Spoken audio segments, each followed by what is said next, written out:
Assalamualaikum warahmatullahi wabarakatuh. Alhamdulillah wassalatu wassalamu ala Rasulillah wa ala alihi wa ashabihi wa man tabi'ahu wa wala.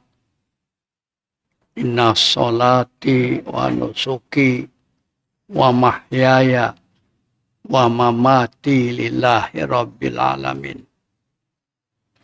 Kita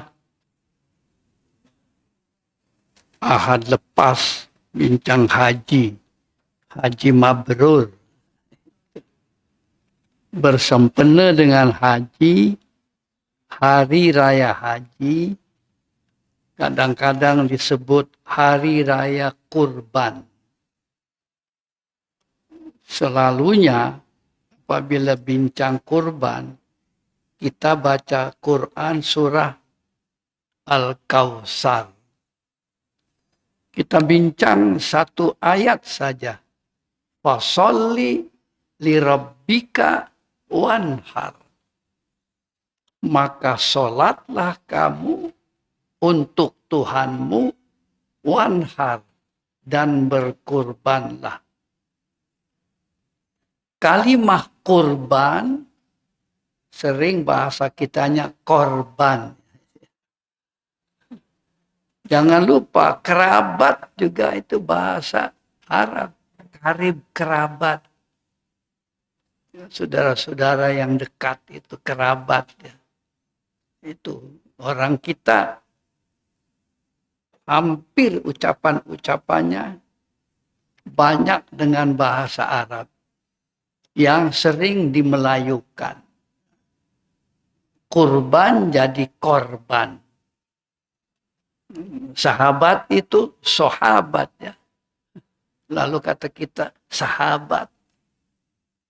Yang saya belum jumpa itu teman. Saya sedang cari bahasa apa itu. Ya. Lalu kerabat. Ya. Karib. Sahabat karib. Itu bahasa Arab. Qarib, dekat. Sahabat yang dekat. Jadi karib. Karib, kerabat. Jadi sepatutnya orang Melayu senang mun belajar bahasa Arab. Sebab banyak sudah kenal. Sayangnya, karena si paham, jadi si ada semangat. Tinggal nambah-nambah sedikit saja. Ya, dan senang membaca Quran. Kalau kita sudah belajar bahasa Arab, kalau baca Quran, macam cakap Arab. Ini. Tapi saya selalu jumpa rekan-rekan yang sudah dewasa ke atas, ya minta maaf lah, kurang minat. Itu sayang. Nah. Semangat belajar itu sampai mati. Orang putih cakap sampai tua belajar itu. Tapi saya tengok gaya-gaya yang tua itu macam selambes saja. Not too old to learn. Tidak ada tua untuk belajar itu. Ada seorang PhD, beberapa doktor. Sekarang dia masuk pesantren. Belajar agama. Itu. Kawan saya di UiTM itu pergi Amerika. Berapa gelarannya itu. Tapi anak-anak kita baru SPM sudah cari kerja.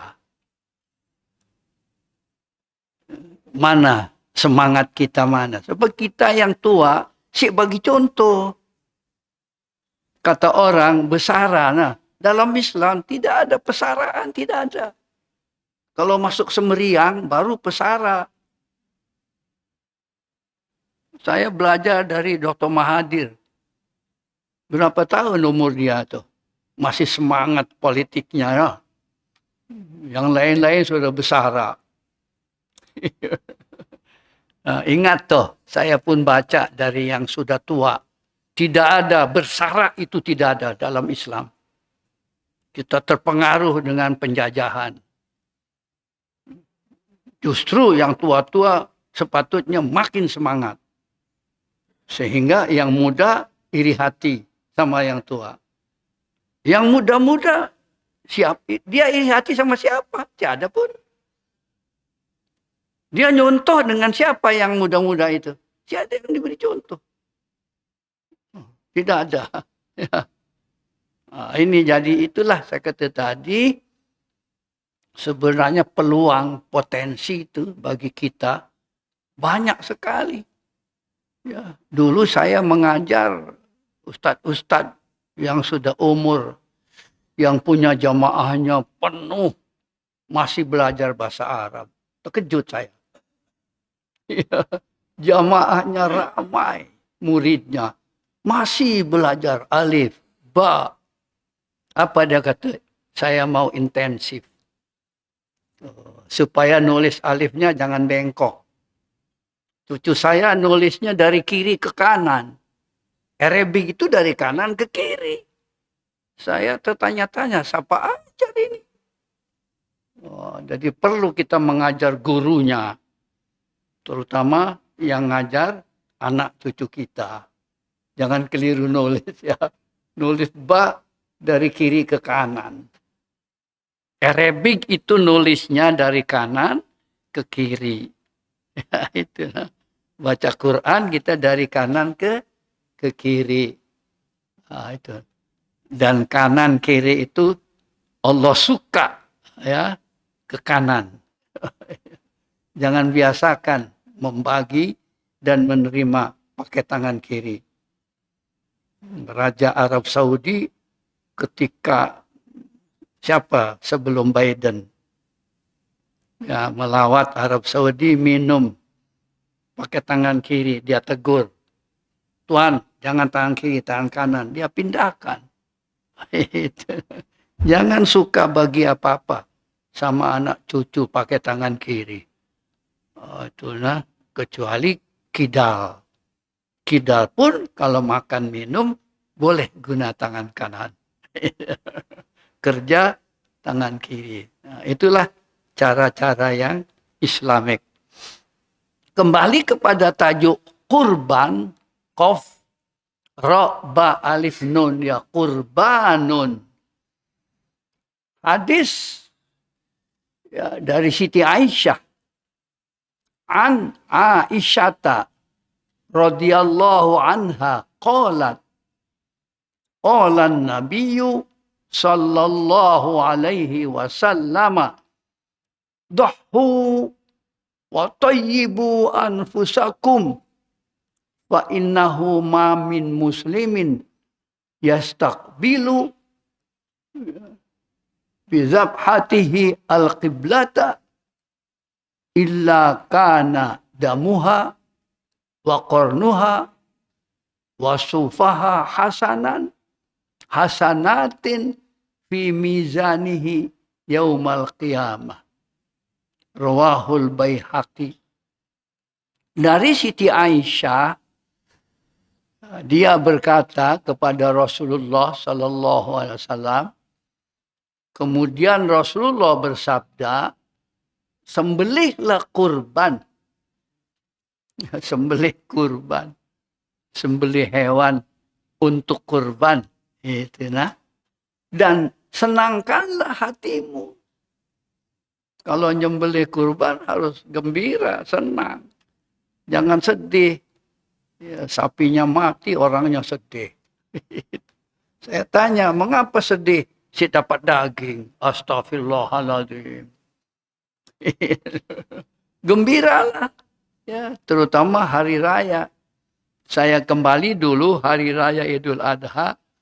Sering sama ya dengan Idul Fitri. Nah, sebab ada pemikiran hari raya Idul Adha itu hari rayanya tuan-tuan haji. Ya, dari pakaian pun beza nah, dibanding hari raya Idul Fitri. Mengapa? Siapa suruh beza?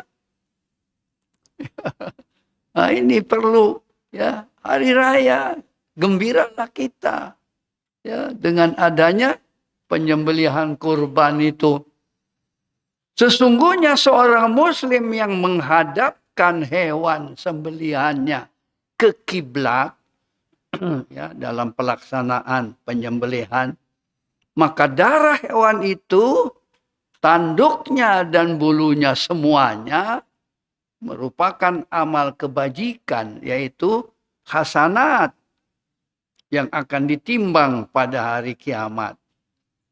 Ya, tentu seolah-olah fa'ammaman sakulat mawazinuhu, akan menambah hasanahnya itu kepada pahala yang berkorban. Nah, itulah betapa besarnya. Hikmah yang perlu dihayati adalah ketika kita melaksanakan Idul Kurban, ada peningkatan semangat berkorban. Itu bukan penonton, nonton aja. Ada sampah diam aja. Ada air betakung diam aja. Ada pintu ekon terbuka diam aja. Ada pengorbanan. Maaf ya, saya ngaji itu sambung-sambung tahu. Memonitor kehidupan, lemahnya semangat berkorban. Nah, ini lemah. Kadang-kadang ada orang kena lantak pun diam, nggak sih mau tolong. Saya tanya, kenapa sih nolong? Pening Ustaz, nantinya ada kes polis, saya lagi dipanggil. Ya, tapi kalau makan berkorban semua, dijemput pun. Tapi kalau ada sampah, segera apa dia kata, nanti jawatan kuasa Ustaz, nanti di BQ Ustaz itu kan? Mana? Kekitaan untuk berkorban mana? Di zaman modern ini patutnya semangat korban tuh makin tinggi. Apa? IQ-nya sudah tinggi. Intellectuality itu sudah maju. Tapi nilai merosot. Oleh itu tajuk ini mengingatkan kita untuk muhasabah. Sejauh mana semangat berkorban kita meningkat. Ya, bukan merosot. Ini ditulis tuh. Tutup pintu. Siapa yang berkorban untuk nutup? Limpah saja. Maaf ya. Yang kecil-kecil dulu. Ya, itu. Pada tiap-tiap hari raya haji atau Idul Adha, seorang muslim mendapat kesempatan untuk beramal, berbakti dengan menyembelih hewan kurban. Dilihat dari sudut psikologi, ya, tindak amal yang demikian adalah semacam apa? Semacam exercise, training, latihan. Betapa hebatnya orang Islam. Ramadan kita latihan nafsu. Nah, ini latihan apa ini? Idul Kurban ini. Yang di Mekah itu Sofa, Marwah. Tawaf 7 kali itu latihan apa itu? Apa saja gitu kan? Ada kalau kita pelajari. Latihan untuk apa? Untuk meningkatkan semangat berkorban. Di dalam perkara ini, karena motong kambing atau lembu, mengorbankan sebagian kecil rezeki yang dikurniakan Tuhan. Untuk kepentingan siapa? Untuk kepentingan sesama manusia yang lain ya, dan masyarakat. Oleh itu ada sedikit masalah. Boleh sih, karena namanya community masyarakat. Ya, lalu dagingnya boleh sih dibagi kepada yang non-muslim. Nah itu. Sampai hari ini belum ada jawaban. Apakah daging itu kan untuk masyarakat? Nah, ada kata-kata masyarakat Islam. Tidak ada. Lain dengan zakat. Nah, Nantilah yang berkaitan. Perlu diperbincangkan. Menantunya Muslim, potong kambing. Mertuanya Kristen. Bolehkah dibagi? Gitu. Iparnya belum Islam. Nah, sama dengan perumahan saudara kita di pedalaman itu. Ya, kita hikmah pola kampung. Kiri kanannya orang kafir, masih saudara-saudara. Saya pernah takziah kepada mertuanya yang baru meninggal, masih Kristen.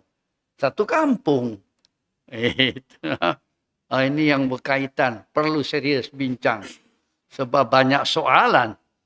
Kenapa banyak soalan? Sebab dagingnya itu merupakan rezeki yang dikurniakan Allah untuk kepentingan manusia yang lain. Tidak ada ya kata-kata manusia Muslim. Siapa manusia itu? Umum. Kecuali untuk Muslim yang lain. Hati-hati nah. Ini ngaji namanya. Ya. Nanti tanya sama yang berkaitan. Dan masyarakat. Macam mana kalau perkampungan ini kita berkumpul dengan yang lain macam Siul Kandis. Kita di perumahan sih ada orang lain. Tapi Siul Kandis bergabung sama yang lain. Ya, di tempat lain ada yang Kristen. Itu jadi macam mana ini? Ya, perlu ya kepada yang berkenaan ditanyakan. Tentu berdasarkan Islam dari Quran dan hadis Rasul sallallahu alaihi wasallam dan ulama-ulama yang muktabar. Nah, bahkan juga di dalamnya termasuk apa? Kepentingan, keuntungan untuk diri sendiri. Apa untungnya? Orang yang menyembelih kan rugi kata orang. Rugi kan nyembelih kambing. Berapa sudah 1.000 lebih sekarang. Sapi sudah 10.000 lebih. Rugilah itu. Gitu kan. Tapi kenapa? Konon. Termasuk ada kepentingan. Yang dinamakan keuntungan untuk diri sendiri. Sebagai diketahui. Menyembelih hewan kurban itu mengandungi 2 aspek. Ya. Supaya tahu. Pertama aspek ubudiyah. Ubudiyah itu dari kata-kata ibadah. Macamnya sifatnya untuk ibadah. Ta'abbudiyah. Ubudiyah. Yaitu berbakti dan mendekatkan diri kepada Allah. Yang sifatnya apa? Vertikal. Ada istilah hablum minallah wa hablum minan nas. Ya. Vertikal, horizontal. Ya. Hidup kita ini jangan lupa. Hubungan dengan Allah dan hubungan dengan sesama manusia. Muslim dan tidak muslim. Orang soleh dan tidak soleh. Yang sholat dan tidak sholat. Tetap kita mesti berhubungan. Rasulullah banyak sahabat. Yang belum Islam, paman belum Islam, tapi mesra dengan pamannya kan. Gitu. Jangan ego. Punya jiran yang non-muslim, dimusuhi. Itu tidak muslim kita. Ya. Hablum minallah wa hablum minan nas. Sehingga Allah mengatakan, duribat alaihimuzillah. Kamu akan ditimpa kehinaan. Kenapa ditimpa kehinaan? Karena tidak ada hubungan dengan Allah dan tidak ada hubungan dengan sesama hambanya. Illa bihablim minallah wa hablim minan nas. Kecuali kalau kita ingin mulia, hubungan dengan Allah yang rapat dan hubungan sesama manusia. Hubungan dengan Allah saja sih cukup. Kalau sesama makhluknya kita kasar. Ada seorang ibu itu yang dipuji-puji oleh masyarakat. Ibadahnya hebat. Hajinya bagus. Sedekahnya bukan main. Apa kata Nabi? Dia ahli neraka. Apa? Dengan jiran. Si mesra. Menyakitkan jiran. Jangan dikira Yang namanya orang soleh itu hanya sholat, puasa, zakat sih. Gimana dengan masyarakatnya? Apalagi sesama keluarga. Saya hitung sedikitnya ada 3 keluarga yang hubungannya si mesra. Di Kucing ini. Suami istri sudah si mesra. Saya sih mau sebut. Sedih. Makan saja mesra. Lepas itu si mesra lagi. Bilik sudah berbeda. Padahal tidak cerai. Nah, coba. Pada satu saat saya mau report ke Majelis Islam. Ke mahkamah. Supaya coba dikaji selidik. Apa? Dosa. Mereka bercerita sama saya punya anak itu. Bapak kami si mesra lagi sama emak kami. Tuh. Makan-makan, piknik-piknik. Balik rumah, pisah lagi. Nah, ini perlu. Mudah-mudahan dengan adanya potong kambing, potong lembu itu, kemesraan itu lebih lagi dengan keluarga. Ada sih kita mesra dengan adik kakak. Terutama kalau seorang yang kaya, langsung si mesra. Allah mengancam itu. Kamu hina. Kurang ada hubungan kemesraan dengan Allah dan dengan sesama manusia. Nah, ini rumah sesudah ada taman. Si mesra. Dulu sih ada taman, mesra ya. Ini maaf ini, kita ngaji ini. Ada hubungan dengan potong kambing dan potong secara psikologi. Ya, nah, itu. Nah, itu disebut secara vertikal dengan Allah. yakni merapatkan hubungan dari bawah ke atas. Ya, kita hambanya yang hina, lalu dengan yang maha mulia. Al-A'la, maha tinggi, yaitu Allah vertikal. Dan dengan sendirinya juga dari atas ke bawah. Nah, inilah kurang kemesraan. Majikan sama kuli. Orang gaji sama majikan. Tukang kebun sama bos. Tidak ada kemesraan. Ya, oleh itu pintunya kan ditutup ya. Si boleh masuk. Nah, ini penting ini. Ada yang tersinggung. Sekarang saya sudah jarang pergi ke pejabat-pejabat. Dulu memang saya terangkan betul bagaimana adab dalam Islam. Jangan kejiranan itu hanya di kampung, di office, di kedai. Mesra sih kita kalau makan minum kedai dengan sebelah. Sila makan, si ada pun. Macam orang putih kalau makan, diam aja makan. Sebelah, si pernah di sila, mari. Si ada pun. Ya, mujamalah, basa-basi, kata orang. Itu kami waktu kebetulan ziarah ke orang putih, terkejut dia. Sarapan itu kita tawarkan. Kopi? Oh, hebat betul. Itu. Kita bukan hebat-hebat, itu Islam. Sesama Islam macam mana? Ya, itu tidak ada sila duduk. Ya, maaf. Sesuai dengan arti perkataan kurban yang berasal daripada perkataan koroba, korobatun, kerabat, ya, mendekatkan diri. Maka seseorang yang melakukan penyembelihan kurban itu, apa maksudnya? Artinya, mendekatkan dirinya taqarrub kepada Allah Subhanahu wa ta'ala. Jadi yang paling utama pendekatan dirinya. Dengan perkataan lain, ketakwaan. Takwa itu mendekati diri kepada Allah. Dengan sholat, dengan puasa, dengan amal-amal soleh. Semuanya karena Allah. Itu takwa. Tuh, saya ingatkan dulu-dulu pernah saya sampai. Seorang hamba Allah di Amerika masih muda. Dia berjaya dalam sukan ya. berjaya dalam sukan, berjaya akademik. Jadi juru latih sukan itu terkejut. Anak ini berjaya betul di setiap bidang. Ditanya oleh juru latihnya, apa sebab kamu berjaya? Maksudnya kesukanan si mengganggu akademik. Dan dia rajin sholat. Apa jawabannya? Saya Muslim, Tuhan. Tuh. Jadi kalau kita berbuat baik, kenapa buat baik? Sebab saya Muslim. Kenapa bersedekah? Saya Muslim, bukan saya kaya.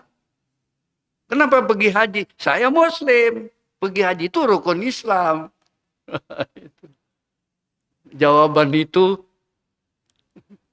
belum pernah jumpa oleh orang lain. Tapi anak muda diberi taufik dan hidayah. Jawabannya, because I am Muslim. Saya mesti cemerlang. Bukan hanya kesukanan, tapi akademik. Jadi ini perlu.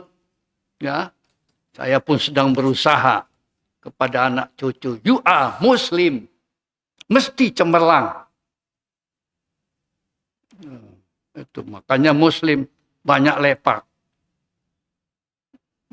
Naik motor, oh ramai-ramai.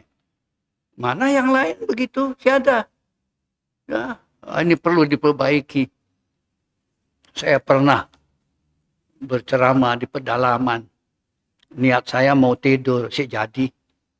Saya tanya sama anak muda, you pernahkah ke waterfront? Oh sering Ustaz, sering.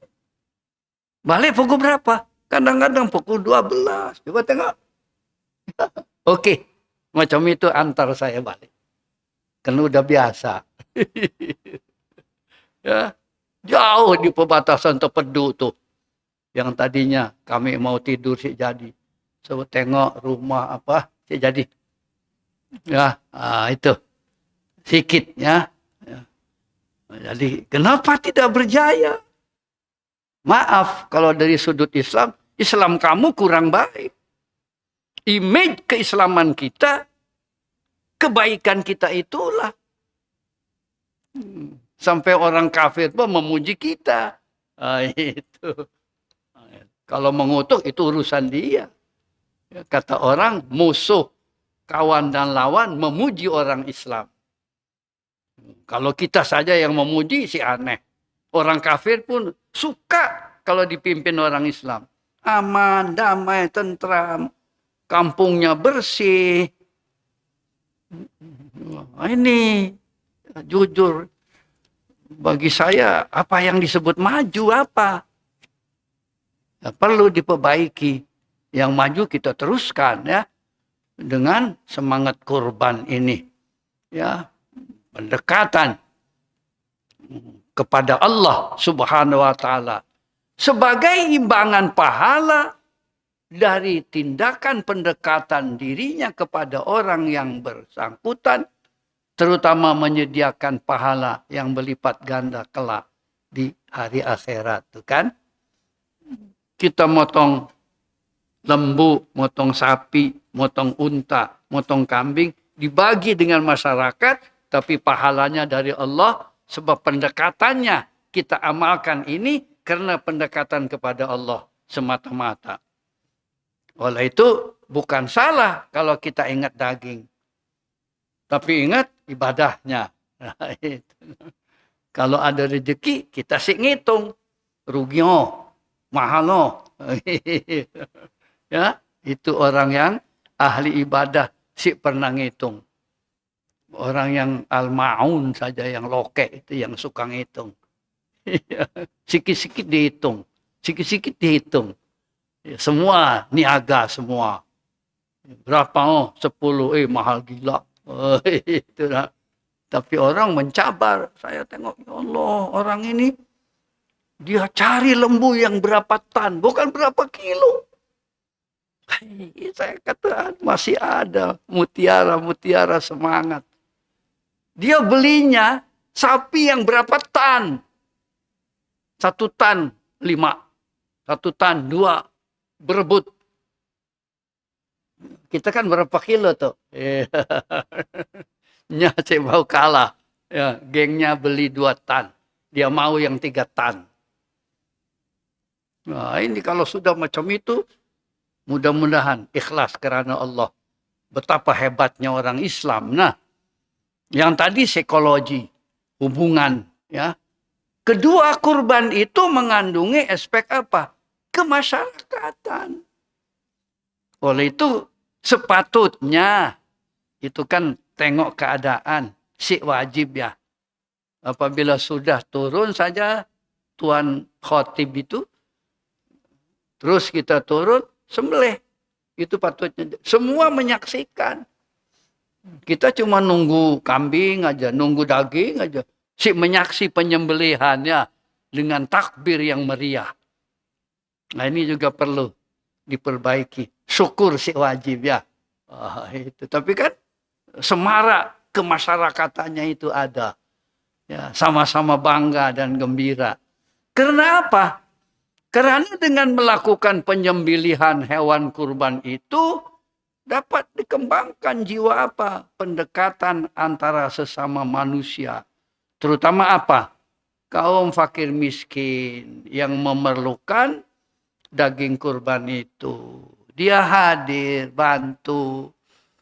Tidak, dia nunggu di rumah. Kasihan. Dia ikut. Ikut hari raya. Ikut memotong kambing. Ini terpulanglah kepada kita ya. Bagaimana memperbaikinya ini. Pengembangan hubungan yang semacam itu, yang sifatnya horizontal, yaitu makhluk dengan khalik, ya, lalu horizontal, vertikal, manusia makhluk dengan Allah, dan horizontal sesama manusia, menjangkau sesama umat manusia adalah apa? Satu tindakan yang real dalam mewujudkan masyarakat yang berkeadilan sosial. Istiraqiyah. Ya.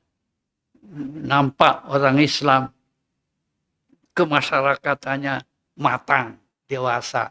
Apa buktinya? Lu tengok, nyembelih bagi, ya, itu semangat kekitaannya itu begitu hangat, ya. Apabila diperkirakan bahwa harga seekor hewan, kambing kah sapi, ya, yang sekarang ini kambing itu 1.000 lebih ya, maka dengan uang yang berjumlah sekian ribu kalau kambing, lalu sapi 10.000, seorang muslim sudah memperbuat satu apa? Satu investment, pelaburan untuk hari esoknya ya. Di samping apa? Memberikan santunan, bantuan sesama umat manusia yang konon jarang dia makan daging, apalagi daging mahal. Nah, itu nah, kebanyakan manuk ya, daging jarang. Itu. Selain dari itu, dengan sendirinya dia memperkembangkan pula apa? Nilai-nilai rohani dalam kehidupan pribadi. Apa? Meningkatkan semangat berkorban. Memberikan sesuatu untuk keselamatan orang lain. Suatu sikap jiwa dan mental yang diperlukan dalam kehidupan yang majemuk, berbilang kaum.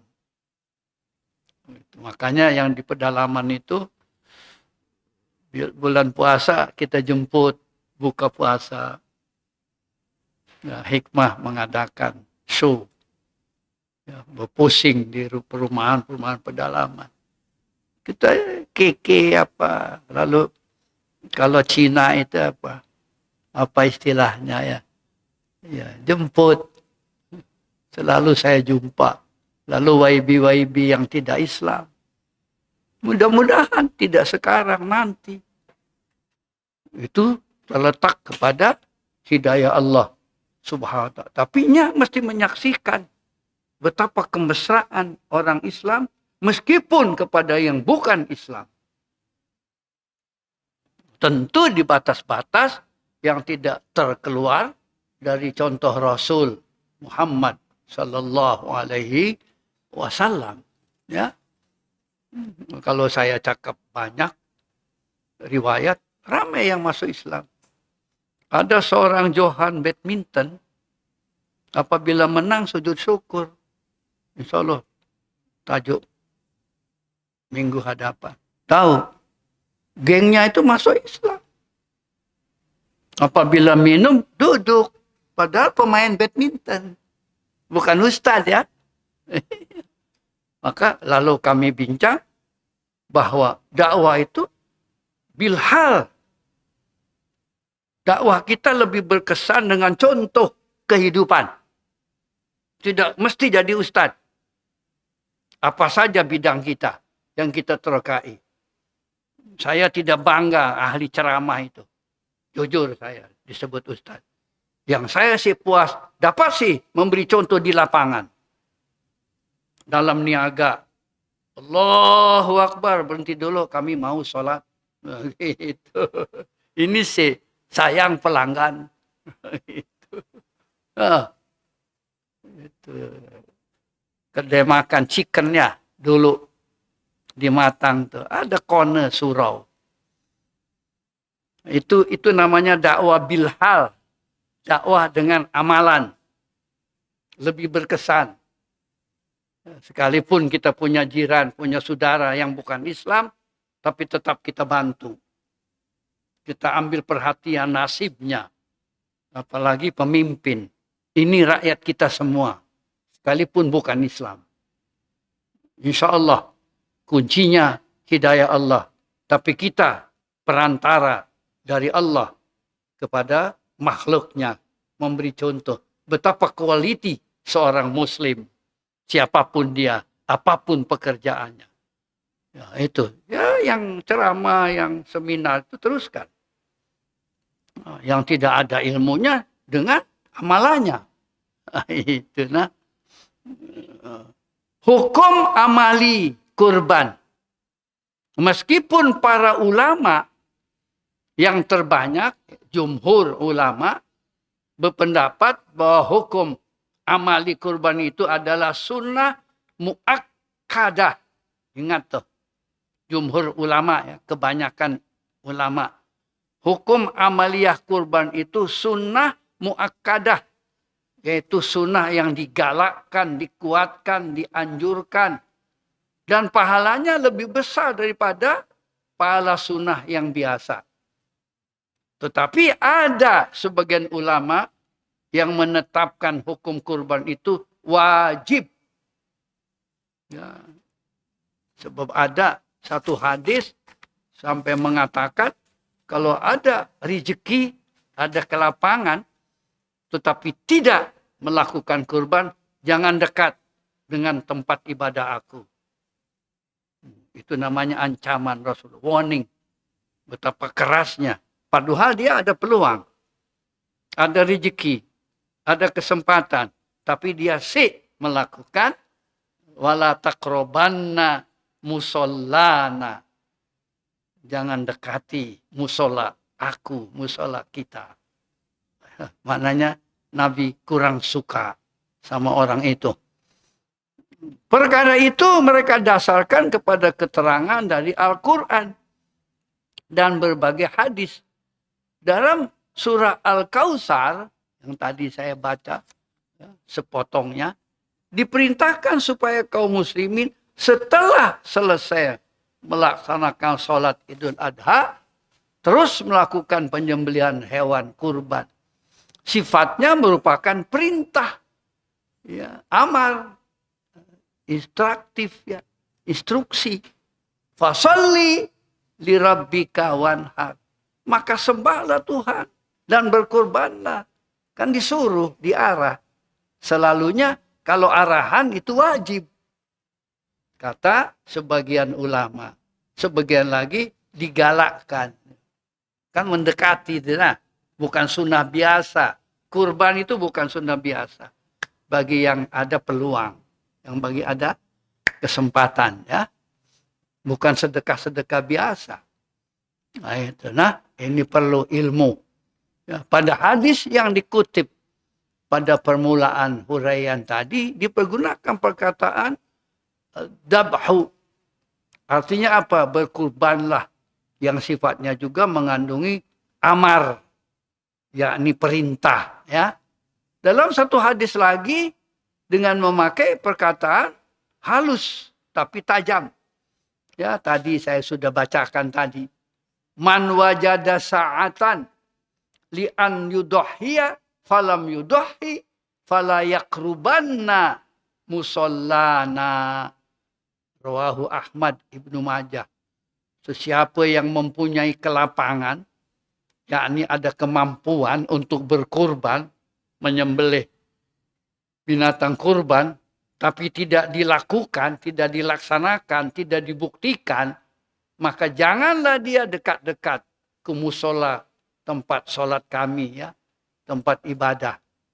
Ini hadis ini halus tapi tajam, sindir tapi pada tempatnya. You kaya, you ada peluang, you ada masa, ada rezeki, tapi kamu tidak lakukan. Jangan dekat-dekat dengan aku, dengan surau aku. Itu pelbagai cara Nabi. Nah, saya tahu ini untuk siapa itu ya. Kan macam-macam ya. Ya, itu ada kata-kata sindir, ada kata keamar ya. Dari hadis ini seakan-akan Rasulullah menjatuhkan hukum isolate ya.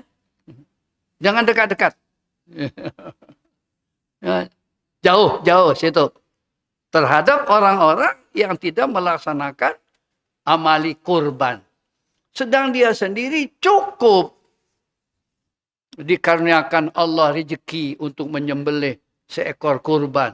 Malah ada kalanya cukup mampu buat membeli beberapa ekor. Sikap mental yang demikian dapat diartikan sebagai apa? Kufur nikmah. Ada nikmat, tapi dia kafir. Apa kafir? Menolak untuk berbuat baik. Oleh itu kafir, hati-hati. Ada kafir yang memang sudah keluar Islam. Ada kafir nikmat namanya. Duit banyak. Ada kesempatan. Itu namanya kurang syukur. Atau kufur nikmat. Fa'amma binikmati rabbika fahadis. Kalau ada nikmat, buktikan. Amalkan. Ada nikmat, sedekahkan. Zakatkan. Itu bantu orang. Supaya jangan disebut kafir nikmat atau kufur nikmat. Yaitu mengingkari atau tidak mensyukuri nikmat yang dikaruniakan Tuhan ke atasnya. Nah, sedikit mengenai semangat berkurban. Bukan baru, tapi zaman berzaman ya. Seperti dimaklumi, masalah kurban dan aspek yang terkandung di dalamnya sudah ada. Semenjak dari zaman dahulu kala sejak zaman Nabi Ibrahim. Malah pada hakikatnya semenjak dari zaman nenek moyang manusia Adam dan Hawa. Tatkala Nabi Adam menguji keimanan dan keikhlasan putra-putranya Qabil dan Habil. Buat mengorbankan sebagian daripada apa? Rezeki yang mereka perolehi untuk kepentingan kemanusiaan. Pada waktu itu sudah nampak ilustrasi ya, gambaran dari dua macam sifat dan watak manusia. Pertama, ada manusia yang bakhil ya, ego, yang tidak mempunyai perasaan santun, kasih sayang terhadap sesama manusia yang dilukiskan dalam pribadi Qabil. Dia hanya mengorbankan harta yang tidak disukainya. Sindir ya. Dan memang tidak dapat dimanfaatkan lagi. Saya ini pengemis tahu. Minta baju-baju yang saya pakai lagi. Tolong kirim. Saya periksa. Ya Allah. Ada seluar dalam yang sudah buruk dibawakan juga. Apa boleh buatkan saya sih cerita siapa-siapa. Nah. Artinya ini ingat Qabil ya. Mudah-mudahan Allah tetap memberi ya pahala kepada dia. Yang kedua, gambaran pribadi Habil ya. Jadi kita nih Qabil ke Habil nih ya. Yang sengaja memilih persediaan hartanya yang paling baik. dan yang disukainya. Diserahkannya sebagai kurban untuk memenuhi perintah ayahnya itu. Ya. Artinya masih pakai, masih bagus. Saya sering pesan, kalau kita sudah suka, saya kata, oke lah buang aja ke sampah. So, nyaman. Ya. Iya. Atau untuk ke kebun. Ya. Atau untuk ya, membersih-bersih.